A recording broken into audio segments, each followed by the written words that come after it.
آپ نے جو آج ٹویٹ کی وہ چیزیں بہت سے پہلے سے کہیں نہ کہیں چل بھی رہی تھیں, بتایا بھی جاتا تھا اس وقت کے پرائم منسٹر کو کہ ایسا ہو رہا ہے, ایسا نہیں ہو رہا.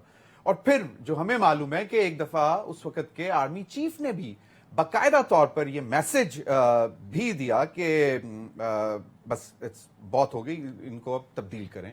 اور مجھے معلوم ہے کہ ایک بندے کو تو باقاعدہ بلا کے انٹرویو بھی کر لیا گیا, اور اب نام لینے بھی, یاور بخاری صاحب کے متعلق مجھے پتہ لگا تھا, آئی ڈونٹ نو کہ وہ صحیح ہے, لیکن وہ باقاعدہ چیزیں. پھر ان سے جب میری پرائیویٹ بات ہوئی تو انہوں نے بھی کہا کہ یار یہ تو مطلب کیا وجہ کیا تھی, اور دوسرا یہ کہ اتنا سب کچھ ہوتا رہا اور آنکھیں بند رکھیں. دیکھیے, یہ ایک آج ٹویٹ میں صرف ایک جھلک تھی. یہ 80 ارب روپے کے جو ہے یہ تمام وہ صاحب یہ جانے سے پہلے ڈاکٹر صاحب ایسے ہی ڈاکیومنٹس لے لیجیے گا. یہ 80 ارب روپے جو ہے یہ وہ پروفڈ جس کی ڈاکومنٹیشن موجود ہے, اور جس کے ساتھ باقاعدہ وہ ٹرانزیکشنز جس میں آپ کے 117 اکاؤنٹ جو ہے وہ فرا گوگی کے پکڑے گئے ہیں, جس میں 300 ٹرانزیکشن جو ہے وہ عثمان بزدار صاحب کے اکاؤنٹ سے ہوئی ہیں. ٹھیک ہے, اس کے ساتھ جو آپ کے صاحب ویسے جو بھی کرپشن کرتا ہے وہ اپنا اکاؤنٹ کیوں یوز کرتا ہے؟ وہ یہی چیزیں, وہ جو نیکسز بنے ہیں نا, جب منی ٹریل بنتی ہے نا, صحیح, جو کیش بوائے جس کے ذریعے یہ ڈپازٹ ہو رہے تھے اور جس کے ذریعے یہ چل رہے تھے, وہ کیش بوائے جو ہے وہ ساری کنفیشن کر کے, یہ ڈاکومنٹ اس وقت تک باہر ہم نہیں لا سکتے تھے جب تک اس کی پراپر سالڈ پروف نہ آ جائے, جب تک اس کے ساتھ جڑی حقیقتیں جو ہیں وہ پبلک نہ ہوں. لیکن آپ کو اس وقت بھی پتا تھا نا, پہلے ہمیں تو پتا تھا کہ یہ گیم ہو کیا رہی ہے, یہ گینگ آف 5 کر کیا رہا ہے. لیکن اس کے اندر مسئلہ یہ تھا کہ چیئرمین پی ٹی آئی سچ سننے کے لیے تیار نہیں تھے.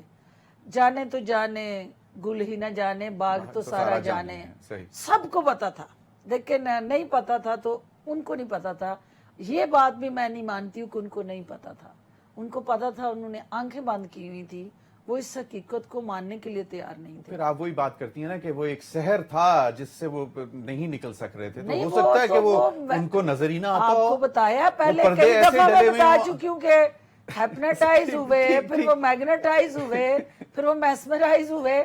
تو جب آپ اس سحر میں اس طرح سے جکڑے جاتے ہیں تو پھر یہ سارے چھوٹا نمبر نہیں ہے جو آپ بتا رہی ہیں کرپشن. دیکھیں, یہ جو ان کے ایک یہ وہ حقائق ہیں جس میں 1% بھی یہ چیلنج کر کے, مطلب اوپن کورٹ میں کوئی بھی شخص اس کو چیلنج کرنا چاہے اور ڈینائی کرنا چاہے اور کہنا چاہے کہ یہ حقیقت نہیں, غلط ہے, تو میں اس کو اون کرنے کے لیے. اچھا, یہ تو ان کا ہے, تو اس کا ڈاکٹر صاحب کیونکہ آپ اتنے سے حکومتوں میں بھی رہی ہیں, آپ دیکھتی رہی ہیں, تو اس کا ریپل ایفیکٹ کرپشن کا کتنا ہوتا ہوگا؟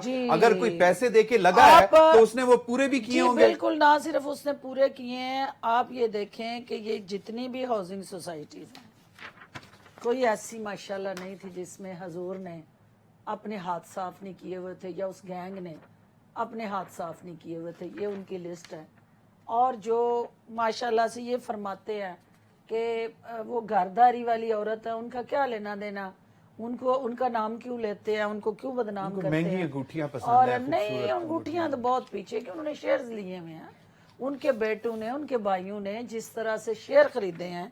یہ آپ ان کی A to Z جتنے سکینڈلز ہیں وہ میں آپ کو ان کی ساری جو پراپرٹی جہاں جہاں انہوں نے شیئرز, اور یہ اتنے بیوقوف لوگ تھے کہ آپ کو, مجھے پتا ہے اس بات کا کہ بھئی اگر یہ کام ہم کریں گے, اور وہ سمجھتے تھے کہ ہم کبھی نہیں پکڑے جائیں گے. بھئی یہ آپ کیسے ہو سکتا ہے کہ آپ کنگڈم ویلی جیسے پروجیکٹ مرے ہوئے, ان کو آپ نیا ہاؤسنگ سکیم, نیا پاکستان ہاؤسنگ سکیم کے اندر پیسے لے کے اندر شیئر رکھ کے تو اس پروجیکٹ کو انیشیٹ کرا دیں. یہ کیسے ہو سکتا ہے کہ آپ کسی پراپرٹی ٹائکون سے پل بنانے کے 68 کروڑ لے لیں اور کسی کو پتہ نہ چلے؟ یہ کیسے ہو سکتا ہے کہ آپ کے دوسرے property tycoon Arif Habib and company سے نام لیے بغیر ان سے آپ 48 کروڑ لے لیں اور اٹک میں زمین کے لیے تو کسی کو پتہ نہ چلے؟ آپ کے صرف ان کے اچھا بھائی یہ وہ کے- جو رنگ روڈ والا اسکینڈل تھا اس سے جی، ریلیٹڈ تھا. جی، جی، جی۔ اوکے اوکے ٹھیک آپ ٹھیک ان کے بالکل میں سمجھ صرف ان گیا. کے بھائی کے احمد مجتبیٰ کے اثاثے صرف چیک کر لیں، باقی فیملی کو چھوڑ دیں. ابراہیم مانیکا اور ان کے احمد مجتبیٰ جو بھائی ایک عام یعنی کہہ لیں کہ چھوٹا سا ذمہ دار تھا اور جس کا ذریعہ آمدن کوئی نہیں تھا، وہ 2400 کروڑ کے اثاثوں کا مالک ہے اس وقت.